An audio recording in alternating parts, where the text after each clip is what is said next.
Pasal 19, Yerusalem luput dari tangan Sanherib.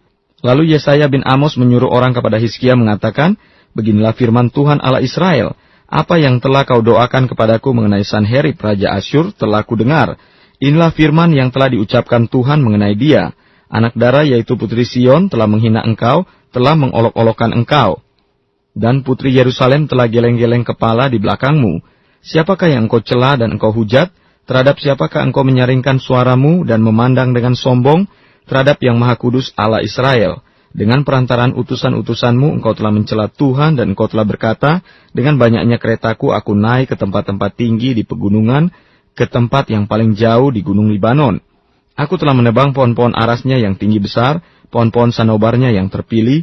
Aku telah masuk ke tempat permalaman yang paling ujung, ke hutan pohon-pohonannya yang lebat. Aku ini telah menggali air dan telah minum air asing, dan aku telah mengeringkan dengan telapak kakiku segala sungai di Mesir. Bukankah telah kau dengar bahwa aku telah menentukannya dari jauh hari dan telah merancangnya pada zaman purbakala? Sekarang aku mewujudkannya bahwa engkau membuat sunyi senyap kota-kota yang berkubu menjadi timbunan batu. Sedang penduduknya yang tak berdaya menjadi terkejut dan malu, mereka menjadi seperti tumbuh-tumbuhan di padang dan seperti rumput hijau. Seperti rumput di atas soto atau gandum yang layu sebelum ia masak. Aku tahu jika engkau bangun atau duduk, jika keluar atau masuk, atau jika engkau mengamuk terhadap aku, oleh karena engkau telah mengamuk terhadap aku dan kata-kata keangkuhanmu telah naik sampai ke telingaku. Maka aku akan menaruh kelikirku pada hidungmu dan kekangku pada bibirmu. Dan aku akan memulangkan engkau melalui jalan dari mana engkau datang. Dan inilah yang akan menjadi tanda bagimu, hai Hizkia. Dalam tahun ini orang makan apa yang tumbuh sendiri, dan dalam tahun yang kedua apa yang tumbuh dari tanaman yang pertama, tetapi dalam tahun yang ketiga menaburlah kamu, menuai membuat kebun anggur dan memakan buahnya. Dan orang-orang yang terluput di antara kaum Yehuda, yaitu orang-orang yang masih tertinggal, akan berakar pula ke bawah dan menghasilkan buah ke atas.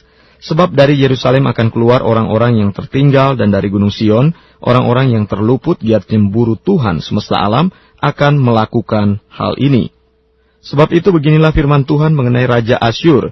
Ia tidak akan masuk ke kota ini dan tidak akan menembakkan panah ke sana. Juga ia tidak akan mendatanginya dengan perisai dan tidak akan menimbun tanah menjadi tembok untuk mengepungnya. Melalui jalan dari mana ia datang, ia akan pulang. Tetapi ke kota ini ia tidak akan masuk. Demikianlah firman Tuhan. Dan aku akan memagari kota ini untuk menyelamatkannya oleh karena aku dan oleh karena Daud hambaku. Maka pada malam itu keluarlah malaikat Tuhan, lalu dibunuhnyalah 185.000 orang di dalam perkemahan Asyur. Keesokan harinya pagi-pagi tampaklah semuanya bangkai-bangkai orang mati belaka. Sebab itu berangkatlah Sanherib Raja Asyur dan pulang, lalu tinggallah ia di Ninewe. Pada suatu kali ia sujud menyembah di dalam kuil Nisrok alanya, maka Adramelek dan Sareser anak-anaknya membunuh dia dengan pedang, dan mereka meloloskan diri ke tanah Ararat. Kemudian Esarhadon anaknya menjadi raja menggantikan dia.